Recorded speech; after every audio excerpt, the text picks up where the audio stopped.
Bonjour. J'espère que vous allez bien aujourd'hui. Pour ma part, ça va. Je reprends le boulot dès la semaine prochaine et je suis quand même assez contente. J'ai hâte parce que ça me manquait quand même pas mal. Après, ça va être très bizarre, je pense, parce que ça va être une ambiance assez spéciale, mais je suis contente dans l'ensemble. J'avais envie de vous présenter ma palle, donc ma pile à lire pour le mois de la fantaisie. Le mois de la fantaisie est organisé par Steph de Piketty Booking. Je vous mets toutes les informations dans la barre d'infos en bas, notamment la vidéo qu'elle a faite pour expliquer le mois de la fantaisie et expliquer les catégories, puisque clairement, comme vous pourrez le voir dans la vidéo, j'ai pas tous les noms des catégories. Je suis pas... Non. Alors oui, le mois de la fantaisie a commencé il y a une semaine. C'est vrai. Et en fait, j'ai beaucoup hésité parce que j'ai la phobie de la palle. C'est-à-dire qu'à partir du moment où je sais que je ne dois lire que ces livres-là, qui sont dans la pile à lire pendant un mois, vu que c'est un mois, bah ça m'angoisse. Ça m'angoisse énormément parce que j'aime pas ça. Il y a plein de livres qui peuvent arriver comme ça d'un coup que j'aurais envie de lire. Et donc, en général, c'est pour ça que je ne réussis pas les challenges. Tout à fait. Mais comme la fantasy est un genre que j'apprécie et que je connais pas beaucoup et j'ai vraiment envie de m'y plonger en ce moment très fortement, je me suis dit pourquoi pas, tout en sachant, je vous préviens et je me préviens pour que je ne me fasse pas d'illusions, que je ne respecterai pas la pile à lire que je vais vous montrer dans cette vidéo. J'ai pas du tout préparé la vidéo et ce que j'ai fait seulement c'est ça. Donc vous voyez, j'ai fait une première fois une sorte de pile à lire et j'en ai fait une deuxième. Donc avec des livres tout à fait différents bien évidemment. Donc en fait, je me suis dit que j'allais plus vous faire cette vidéo comme vous donner peut-être des idées de livres ou me donner à moi-même des idées de livres à lire ce mois-ci. Sachant en plus que j'ai pris les livres que j'avais dans ma bibliothèque, mais il y a de fortes chances que quand je retourne à la librairie, il y ait des nouveaux livres que j'ai envie de lire à ce moment-là. Comme je ne suis pas encore devin, je ne sais pas lesquels ça va être, mais je sais qu'il y en aura, c'est sûr, à 100%. Ça c'est... je me fais même pas d'illusions sur moi-même. Bah c'est parti. Dans le 1, La fureur de Smaug, les créatures fantastiques, je voulais continuer ma lecture de L'envol du phénix de Nikki... Ça s'appelle comment? Pao Preto? Pao Preto? Pao? Je trouve que Pao Preto ça donne quand même mieux.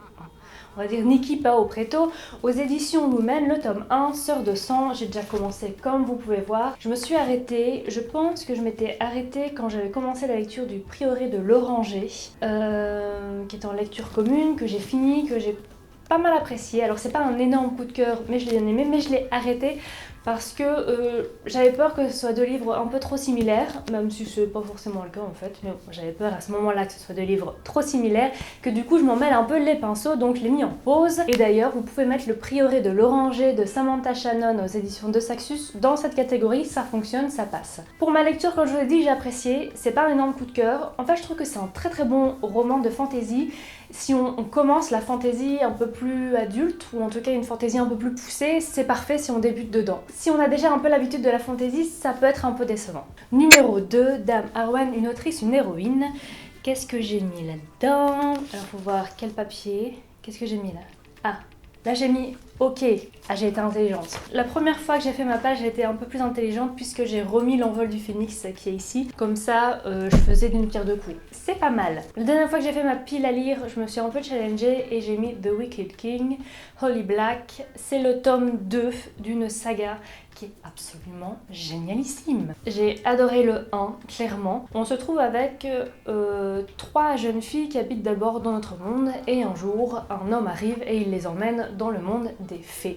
Sauf que le monde des fées n'est pas tout à fait tout rose. Et la sœur aînée, elle, est mi-fée, mi-humaine, mais les deux plus jeunes sont humaines, totalement humaines, sachant que dans le monde des fées, les humains ne sont rien, ce sont un peu des esclaves. Et donc elle va devoir trouver sa place. L'héroïne est vraiment très intéressante parce qu'elle a un putain de caractère.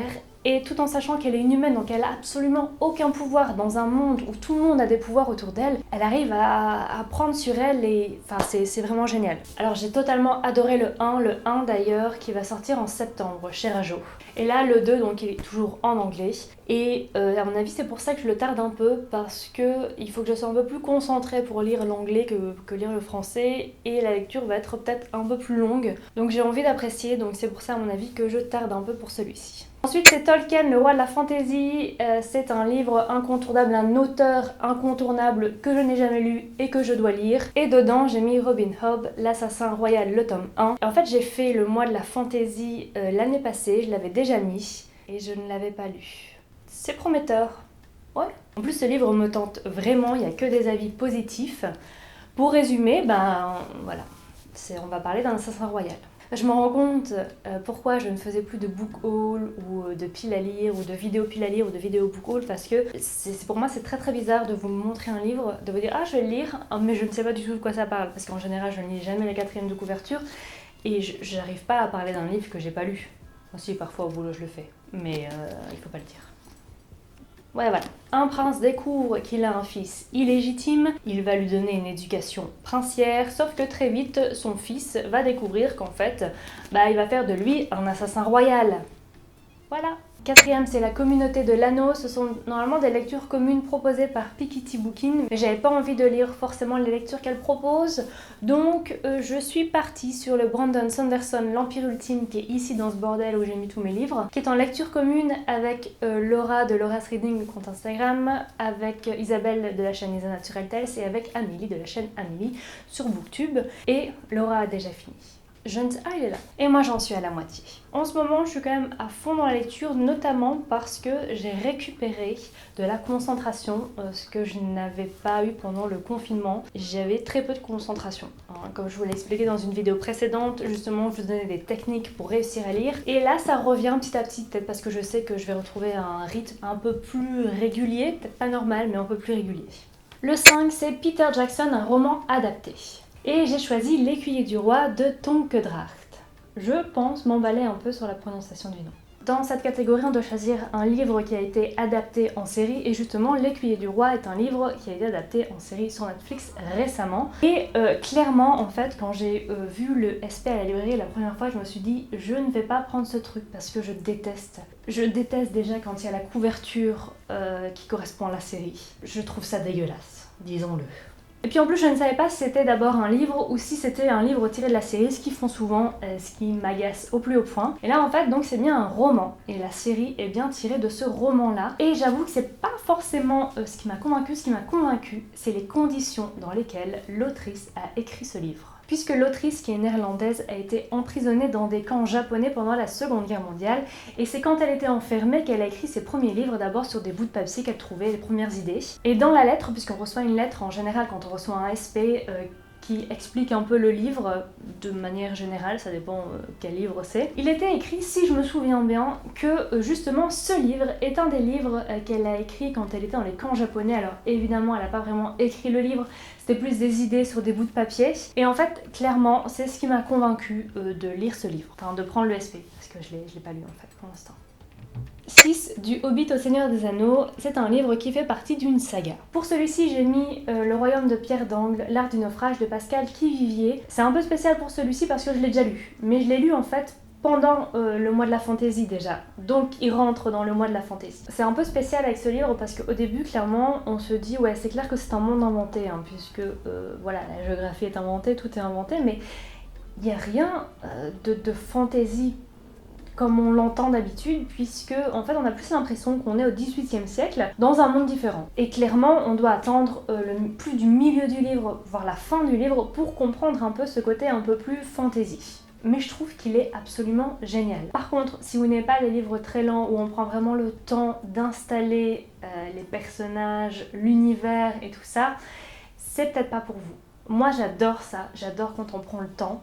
Et clairement, au début j'étais aussi un peu perplexe parce que vraiment, jusque la moitié du livre, il se passe pas grand chose. Voilà, ils sont en mer, mais il se passe pas grand chose. Mais là, je suis conquise et justement il y a le tome 2 et le tome 3 vient de sortir en librairie, enfin il est sorti il y a 2 mois, mais comme voilà, il est sorti il y a 2 mois. Si vous aimez prendre soin de vos livres, ne regardez surtout pas les quelques secondes qui vont suivre. Puisque le livre, je l'ai retrouvé comme ça, absolument dégueulasse, tout ici.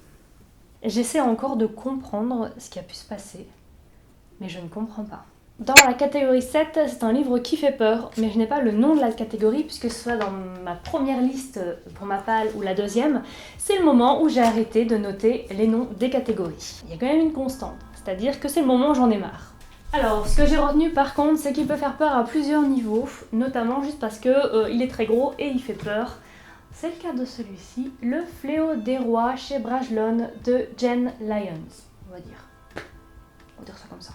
Bah voilà, il me fait peur parce qu'il est très gros. C'est une bonne brique.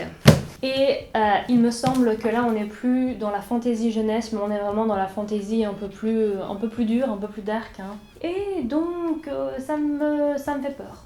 Parce que c'est gros et c'est écrit tout petit. Alors normalement, il devait paraître le 15 avril. Voilà, ils ont retardé la sortie. Et il me semble que c'est début juin, ouais. Alors, de quoi ça parle? Dans une geôle au bout du monde, un homme et une démone se racontent une histoire. Celle d'un fils de ménestrel devenu malgré lui l'héritier d'un prince. Mais se découvrir un seigneur disparu n'a pas grand-chose à voir avec les chansons qui lui ont bien menti sur les dragons. Mais se découvrir un seigneur disparu n'a pas grand-chose à voir avec les chansons qui lui ont bien menti sur les dragons, les démons, les dieux, les prophéties. Et l'idée que le héros gagne toujours à la fin. Peut-être n'est-il pas ce héros, finalement. Peut-être n'a-t-il pas pour destin de sauver l'Empire, mais de le détruire. Catégorie 8. Alors dans le premier, j'arrive pas à me relire. Et dans le deuxième, j'ai choisi ton camp qui est lisible. Mais si je me souviens bien, c'est un livre dans lequel on peut trouver des nains, soit des elfes, et d'autres choses que je n'ai pas écrit. Et j'avais remis dedans The Wicked King de Holly Black, dont je vous ai parlé tout à l'heure. Et ça, c'est le petit ticket de caisse. Et il y en a un deuxième ici. C'est génial. Donc voilà, j'ai rien d'autre à dire puisque je vous ai déjà montré ce livre. Catégorie 9, c'est Au Gandalf. Je sais pas s'il y a une suite parce que j'ai mis que ça. Et il faut choisir une relique de notre pal. Et j'ai mis La Quête des Willan, le tome 2 de Pierre Bottero. J'ai lu le tome 1. J'avais bien aimé. Mais je me suis rendu compte, quand ma collègue m'a parlé d'un personnage, que j'avais totalement oublié l'histoire. C'est le drame de ma vie. À mon avis, ça doit vous arriver aussi, j'espère ne pas être la seule à me rendre compte qu'en fait, des livres que j'ai appréciés, je les oublie. Voilà. Donc il faut les relire. Et c'est à l'infini, c'est... Pourquoi? Putain, je vais vraiment pleurer. Voilà. Catégorie 10, c'est un anneau. Je pense que la suite, c'est pour les gouverner. Mais je n'en suis absolument pas sûre puisque j'ai rien écrit. Je suis une feignasse. Alors, il faut un livre avec des artefacts magiques. Et bien là, en fait, apparemment que ce soit dans ma première liste ou ma deuxième liste, je n'ai absolument rien trouvé. Donc ce sera une catégorie que je n'utiliserai pas. Alors, catégorie 11. Ici non plus, je ne sais pas quel est le titre de cette catégorie. Ce que je sais par contre, c'est qu'il faut un livre dans lequel il y a de la magie ou de la sorcellerie. J'ai choisi Le Faiseur de rêves de Lenny Taylor chez Gallimard Jeunesse. Ce livre, je l'ai choisi puisque dans le live Bibliothon qui a eu lieu samedi passé, live qui a été organisé par Bulldop, je vous mets les infos ici puisqu'elle va en refaire l'année prochaine.